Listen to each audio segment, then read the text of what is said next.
right. Yo, man, can you hear me?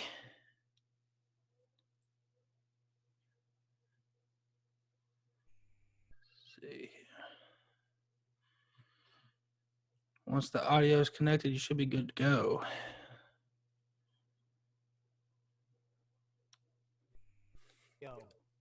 Yo, can you hear me? Yeah. All right, man. How's it going? Hey, what's going on, man?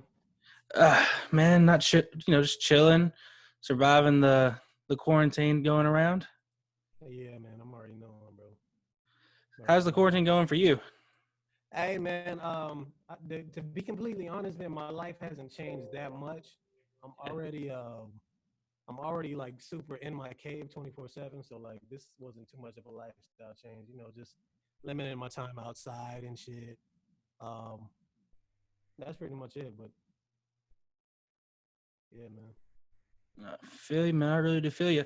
All right, so what I'm doing basically, I'll call it CONVO-19. Is basically a playoff COVID-19, where I have different people come on when I have the free time, and really I've been recording like a few episodes a day and putting them out scarcely throughout the time period we're in here, because I don't know how long this is going to be happening. Really, no one does. Yeah. And I wanted to have a hip-hop artist on here that I've known for a long time. I've known you since 2013, I believe, or 12. Yeah, man, roughly around that time, bro. Yeah. The first song I heard from you back in the day was, I want to say, Aquafina. And that's probably the majority of people. That's probably it. Probably it. So what was your story back then? Like, tell me how you got started. So, man, the story starts way earlier than that, man. So but I'll just stick around that time. So around Aquafina, man, this is during the Lil B Bass World era and shit like that, and I'm kind of trying to figure out how to blend my sound with what's going on with that era, you know what I mean? So just tons of recording, just tons of music videos, things like that, but I was trying to do it on my level, you know what I mean? Like, I wanted to put out, I wanted to have the output, but on a quality level. Well, at least what I thought was quality at the time, you know what I mean? Of course. Yeah. So yeah, man, just a big heavy music background, man. I've been doing music for about man, roughly since like 2007, I want to say, man. Okay. Started in middle school, rap battles, shit like that. Found out about the internet, started putting tracks on the internet, and shit, we're still doing the same thing today, man. And you're from Florida, right? Yeah, Miami. Was your sound that you have now around that time when you started in 2007, is it still basically the same, or has it evolved over the years when music has changed? Oh yeah, it's vastly different, man. When I first started, I was more into New York style rap. Mm-hmm. A lot of like Jewel, Santana, Cameron, a lot of Dipset, shit like that. I was rapping on a lot of their beats. Okay. I did experiment with singing here and there. I hopped on the Sierra Like a Boy beat. Mm-hmm. So that was like my first time like singing and shit like that. Okay. And then since then, I would have like my cousins and stuff like that would tell me to get on their hooks and shit like that. And this is before I had auto-tune or anything like that. So I'm just kind of like wailing it on the fucking hooks. So, it kind of just advanced since then. Okay, I can only imagine back in, like you said, 2007 in Florida, that was the big in the Rick Ross, T-Pain, DJ Khaled probably sounding music at that time, especially in Miami. Yeah, man. Yeah, we were listening to a lot of Lil Wayne, man. A whole bunch of Lil Wayne. That's pretty much everything we were listening to was Lil Wayne, and especially with how big of an artist Lil Wayne was at that time.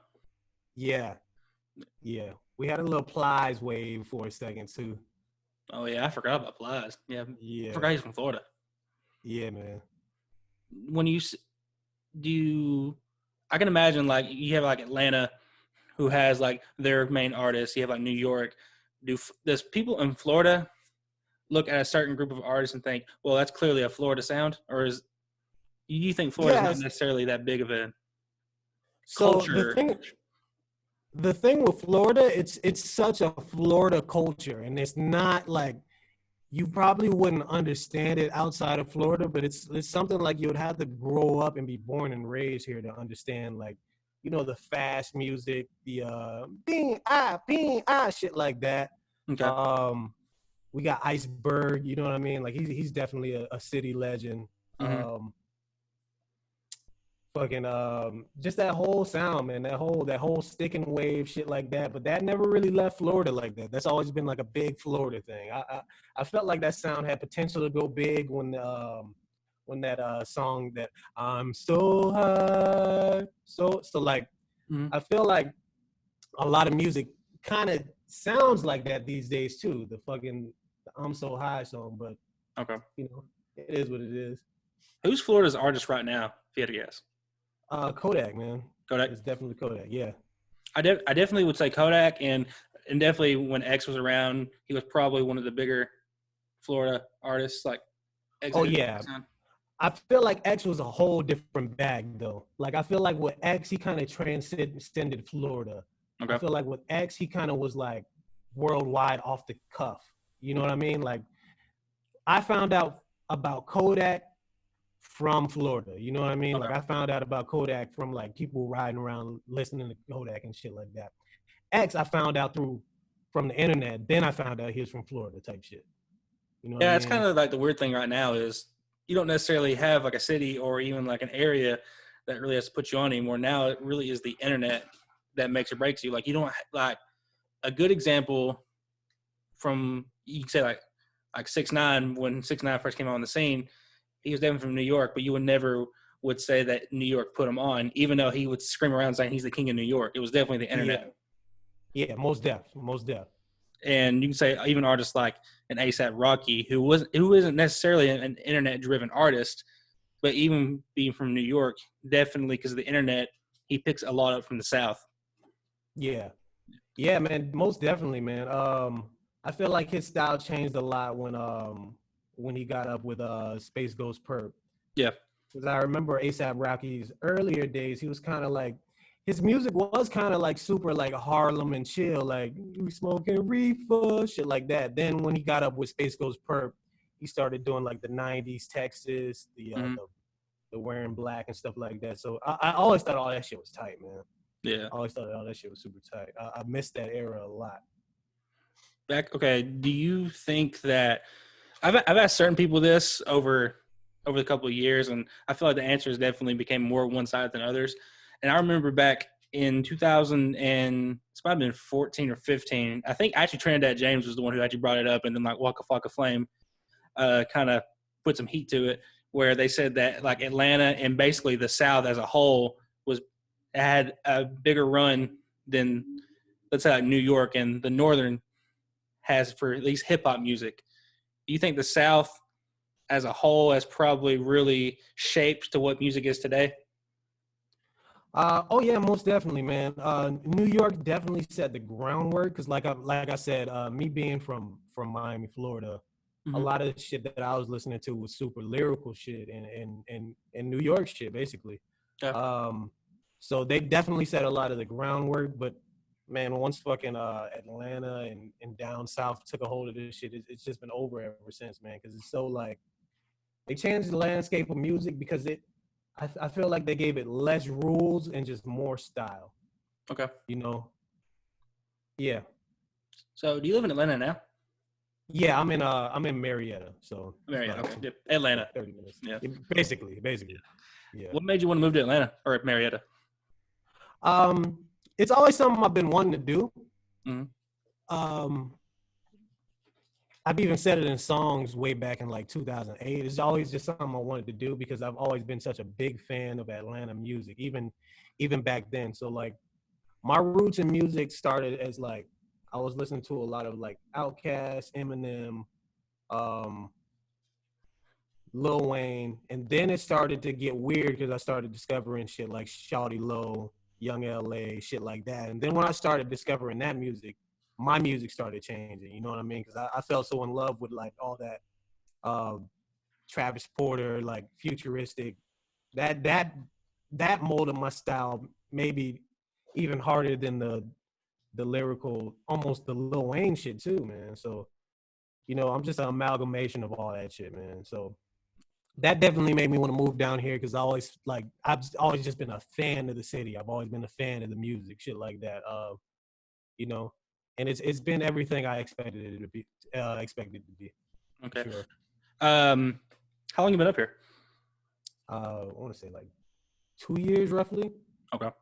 But even before then, I was always flying back and forth, man, because a lot of my plugs and shit are out here. A lot of my connections and shit are out here.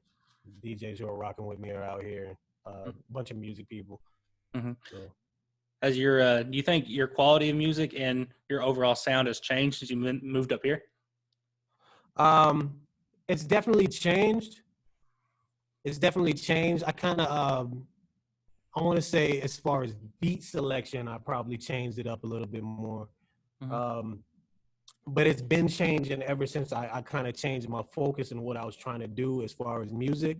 Mm-hmm. Before I was kind of just experimenting and I would just do a whole bunch of different styles. Now I'm kind of just honing in on what sounds best for my voice and things like that. So right now I'm in a mode where I'm really just trying to make classic music. I'm trying to make big music. You know what I mean? Like, mm-hmm. I want to make music that everybody can digest. You know what I mean? Like, some of my older stuff is like, I got some people who are still rocking with me for years and years and years who fuck with like music from Paper Flowers, but that's not going to be digestible by everybody. Gotcha. You know what I mean? And I love that super experimental type music, but I want to put out some bangers, man. It's always been a goal of mine to like walk down the street and hear people listening to my music in the car or some shit like that. So, yeah. Yeah, I think that's a universal goal for anyone who makes music. It's one of the greatest forms of flattery, in my opinion, for an artist. Yeah, most definitely. One of the main reasons I wanted to have you on here is because with everything going on, you're starting to see more artists be more creative with what they got, especially now since the majority of artists can't tour or anything with everything. And really, the main thing that you've seen people do is really take advantage of the Instagram Live and doing at-home performances. And I think Tory Lanez right now is probably the best at doing it at the moment. He's definitely found a way to take advantage of our bad situation. Have you noticed a trend going on? Yeah, man, it's been tight, man. I've been watching a couple of those. I love the Swiss Beats and Timbaland battle, man, mm-hmm. because Timbaland has always been one of my favorite producers, and Swiss Beats has been one of the people in the industry that has actually, you know what I mean, helped me out with certain shit. So okay. that was definitely love to see. That was cool. Did who do you thought win in the battle between Timbaland and Swiss? Damn, I want to be biased because like I want to be biased and say Swiss, man, but Tim got it. I think Tim won too. But in a situation like those, it's really hard to have a winner or a loser because in reality, that's a big flex. Those guys are Leviathans, man. Their catalog, those guys are goats, man, and they're the best at what they do. You know what I mean? Like they're so different as producers. So, you know what I mean? Yeah. Another thing I noticed is you're starting to see some of the older artists really come out right now and show off their old content and really utilizing their platforms, while some of the newer artists, some are and some aren't. Like I said, Tory Lanez has definitely been one of them. But you're starting with these battles, you're starting to see people like Timbaland and Swiss Beats. You got the T-Pain and Lil Jon. You had The Dream and Sean Paul. So I think it's really interesting to see how the people who have been in the game for so long are really the ones that are the experts at finding ways to bring some sort of fulfillment, enjoyment out of a tough time like this. Which is crazy, man. Yeah, man. I mean, real creators are going to create. You know what I mean? It doesn't matter what's going on. Real creators are going to create. Like the other day, I ordered me a new inbox. I'm still recording music every day. I'm still putting out music videos. I'm still like nothing's really changed for me. You know what I mean? Like, and that's the thing. You got to realize, like, you as an artist, you got to kind of be self-sufficient. Because, I mean, I'm looking at the countless amount of artists that can't even that don't know how to record themselves. And I'm like, these guys can't even put out music right now because they can't go to studios. So, it's real creators got to create, man. Man, you got to do it, man. You got to this doesn't change anything, man. This doesn't change anything. You still got to keep it. The show goes on, bro. What inbox did you end up getting? I just got this M Audio. It's on the way right now. It's the M Audio Air, some shit. I wanted to test that out because I'm not enjoying the Focusrite right now. I mean, it's cool. It's whatever. I realized what I was doing. It's kind of my fuck up on my side, but it is what it is. I mean, I know I've had this one for years, and yeah. I've never had issues with it. I saw your post earlier talking about it, and I've never had a big problem with it. So this is my whole issue with it. So, my issue is I'm comparing it to the other one that I had, and I know the other inbox that I had, the M Audio, it kind of had some. I'm not savvy with this music shit. It had some shit where when I recorded it, it sounded clearer than this one. But with this, I kind of just have to sit on the mix a little bit longer. It's a little flatter. You get more of everything, so you got to cut out a lot of the background noise and shit like that. There's bigger floor noise on this. So, you just got to spend a little bit longer on the mix. That's it. Yeah, man, it's one of those things that, like, unless you've done it for a period of time or have some sort of knowledge, it's stuff that people don't understand goes into this. You know what I mean? Yeah, most def, man. And I just realized, like, man, something like small, like, I didn't even realize something like that could affect quality like that. But people are telling me, like, yo, man, it's the microphone's preamp built in there, basically. So I don't know shit about that, man. I just record, man. That's all I do. I do the best that I can do with the ability that I have. When the mix gets too rough, I send it out. You know what I mean? When even though you're in Atlanta, you're still recording yourself, right? Oh yeah, most definitely. I send everything out, man. When it's a big project, I'm just sending everything out to an engineer. For the most part, like if it's a freestyle or like a remix, I'll mix it myself. But when it's like a project, I'm sending it out to the studio. What do you think is the big thing that's going to happen after all this is over? Because I had a prediction that I think that live shows and touring is really going to be on hold for at least a year or so. Yeah, so I feel like the world is going to take a little while getting back out. I know there's going to be certain things like certain people are just going to go crazy and go outside and do as much as they can. But I still feel like it's going to be limited. I feel like a lot of small businesses are going to get real hurt right now behind this shit. Like, I've been talking to a couple of my friends who own like small businesses and restaurants, and they're pretty scared right now as far as like everything that's going on. And I don't know how the process works with the grant and things like that. So, I'm just keeping my best wishes for everybody who's dealing with COVID right now too, man, because that's scary. Yeah. And also it's like, I said the prediction that like live shows are about to become the next CD, unfortunately, at least for a time period, but I don't know. It's going to be real hard for artists to get money unless you are like legit own your masters and you are an independent artist, because I don't see how artists that are on labels and have to pay all these people are going to survive after all this. Man, yeah, because I feel like that's a big part of a lot of these guys' income, man. So I don't know, man. That's some tough shit, man. That's just tough, but shit, man. It's a world-changing event, man. Everybody's getting hit, so it's like it is what it is, man. You kind of got to roll with the punches. So what you working on right now? Anything in particular? Right now, a bunch of singles. I'm trying to put together another compilation, but I just haven't gotten to the mood of working on one solid project. Like, I'll start a couple different projects off and then end up just like scrapping it. Okay. So I've been having fun just doing singles on top of singles right now. So, I mean, I have about, no lie, probably tell you about 250 songs just in the tuck right now. So I'm trying to figure out what to do with those, and I'm still adding on top of those songs too. So it's crazy, man. So I'm trying to grab the best ones and clean those up and turn them into singles. Okay. And I'll probably be releasing another project probably December, I want to say. Are you one of the ones who believes in quality over quantity? To a certain extent. I believe quality over quantity. But I feel like if you get to a certain point in artistry, whatever you do is gonna hit a certain bar. Mm-hmm. Unless you're always trying to super outdo yourself. I feel like once you've put in your 10,000 hours and you've gotten to a certain point as an artist, mm-hmm. it's pretty hard to make a whack song.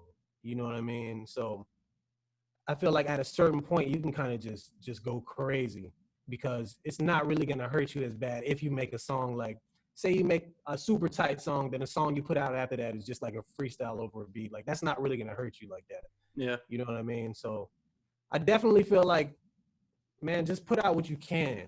Just put out what you can, because some people have hit with pretty red quality. Quality is subjective, really. Mm-hmm.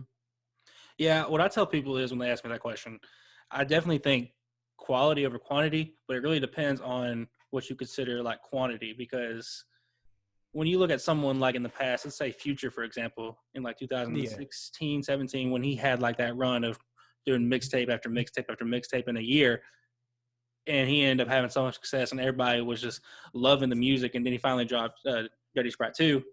If you would have looked at each album individually, it probably wouldn't have been quality. Yeah.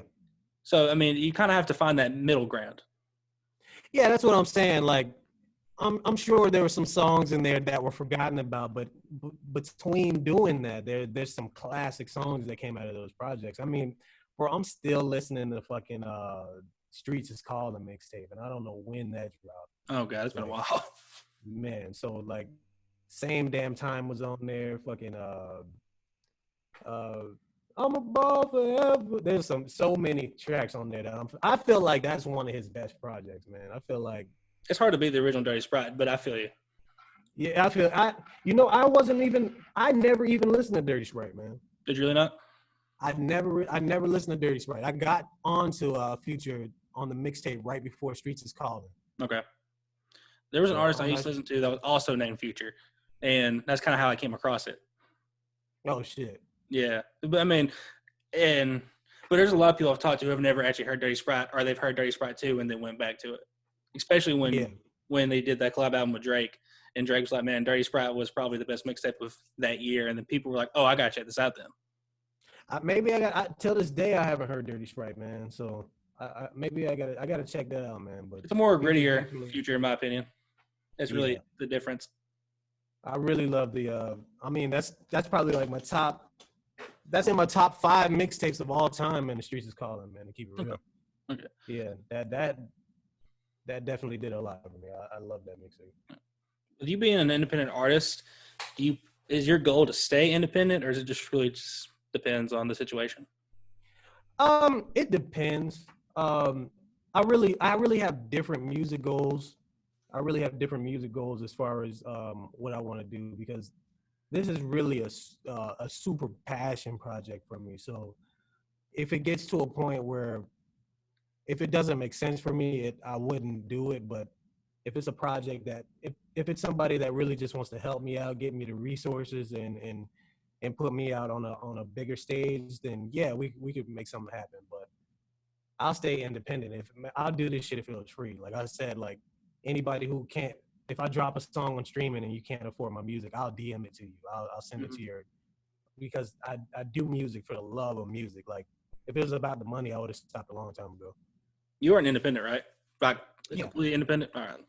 Completely, yeah. Well, you never know. Some people have certain deals with certain people that you just don't know about until later on, or it's never even brought up. So you have to ask every now and then. Yeah. Well, I've signed publishing deals and shit like that, but nothing crazy. No, I got you. So, and also it's kind of crazy over how time has changed, where like back in the day, you would try to find like a label of some sort, and even like the look of like a double XL freshman, how that's changed in just the past, 5-6 years? Yeah. Would you even consider doing a double XL cover for the freshman spot? Yeah, man, I'll do that. I'll definitely do that. Well, I know last year there was a lot of people that was so against it, especially when it came down to people dropping out, and they were like, "Well, do you want the spot like Rich the Kid?" And Rich the Kid's like, "Nah, I don't want it." And people were just so like, "Nah, I'm done." Yeah, I feel like I feel like after a while, artists kind of get bitter about it. They're like, well, I deserved it then, so why didn't you give it to me then? I don't want it now. I'm already away by myself. So you know, but I don't know. I don't feel like that's a good space to create from. I feel like you could just do your thing, man. I Just feel do you. your thing. Because that's for the people. That's not for the artists. That's for the people.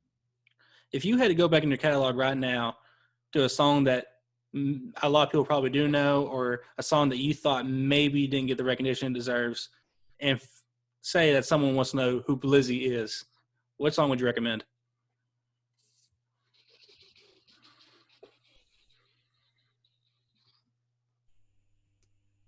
Man, bro, I feel like my whole fucking catalog is overlooked, bro. I'm gonna keep it solid. But definitely something like I feel like this song "Put It on the Floor" was definitely ahead of its time. But even a lot of that shit, man, "Still Swimming" is ahead of its time, bro. Fucking that whole wet mixtape shit is still like, bro, I can go back, remaster that shit, put it out today, and it'll sound like some music that's out right now, man. So definitely, man. I got a lot of shit that people are asleep, man. People are really asleep, but I'm about to drop. I'm about to go crazy. You got a date, or are you still just kind of playing it by ear? Playing it by ear. I'm working some singles right now, and then we're gonna figure something out. But if it worst come to worst, I got shit in the tub. I'm not going to have you on here too much longer, but who are you listening to right now? I'm listening to a lot of myself because I'm doing a lot of referencing. I'm doing tons of referencing right now, so I'm making sure the songs I send out are on point. So just a lot of my own shit, and just because I enjoy listening to myself too. But artists I like right now are I like Playboy Cardi. Okay. I like what he's doing. I like what he's doing with his voice right now. That's just crazy to me. And just here and there, whatever. Like I'm not super big on listening to artists. Just like whatever crosses my eye that day. Like I listened to Lil Got It the other day. His shit was pretty tight. Okay. I listened to a lot of Bon Iver here and there. So just I'm all over the place with music, man. All right, man. Hey, man, if you're ever in Chattanooga, you need to hit me up sometime. Yeah, man, I definitely got to pass through there, man. Yeah. I definitely got to pass through there. Yeah, man, long overdue. Well, like I said, I'm not going to have you on here much longer, not take too much time out of your day. Most deaf, man. Yeah. But, man, it's been good talking to you, and I hope that the music you're working on comes out soon, and then if you ever need anything, let me know. Most deaf, man. Pleasure talking to you, man. You too, man. If you ever need to talk about anything, come back on. All right, for sure, bro. All right, man. See you later, man. All right, man.